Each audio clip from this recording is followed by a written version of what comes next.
साथीहरु हिजो आधा खनेर रहेको थियो नि त उहाँबाट अनि यति खने यता सिधा यति खन्नु छ उता चाहिँ पहिला खनेकै हो त त्यसलाई चाहिँ माथि माथि अलिअलि खनेर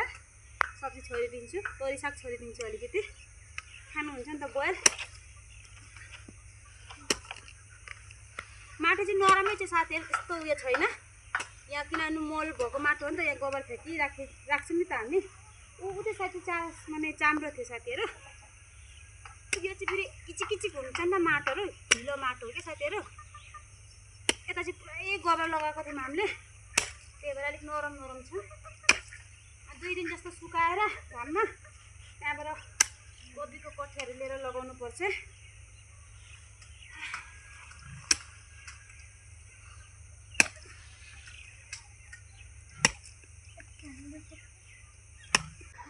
बल्ल बल्ल खनिसक्यो है साथीहरु हत्तु भयो यहाँ चाहिँ तोरी साग छोडिदिन्छु भनेको थिएँ आज छोड्दिनँ भोलि फेरि एक दिन खन्छु अनि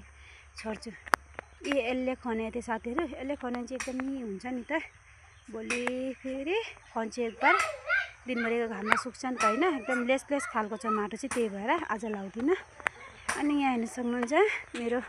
लाइपत्ताको पुली चाहिँ बरर निक्लेछ साथीहरु यता पालङ साग पनि निक्लिँदैछ मुला चाहिँ ठुल्ठुलो भएको छ कुखुरा पसेर नभन्नु न साथीहरु खत्तमै बनाइन्छ हो उता धनिया पनि निक्लेको छ लाल भाजी चाहिँ हामीले खाइसक्नु नि आँट्यौँ साथीहरु गाईलाई दाना पनि बनाइदिन्छु नि त बाक्लै छोडेको थिएँ मैले चाहिँ कता कता गयो कुखुराहरू उतेको भालेलाई खेदा त दाना खाँदैछ कुखुराले चाहिँ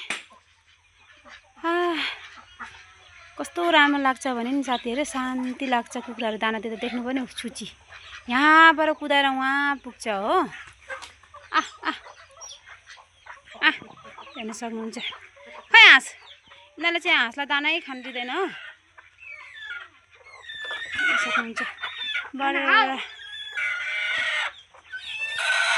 के भयो यो पोथी चाहिँ यहाँ ओत्रा बस्यो साथीहरु यसलाई चाहिँ उता लानुपर्छ हो यहाँ राख्यो भने चाहिँ सबै डिम्मा खराब गरिदिन्छ नि त कुखुराहरूले 10 डिम्मा बस्यो 15 पारे थिएँ मैले 5 चाहिँ निकाल्दिएँ भाइहरूले खान्छ बाबुहरूले खान्छ नि त फुलुङ लगाइ भयो भाइ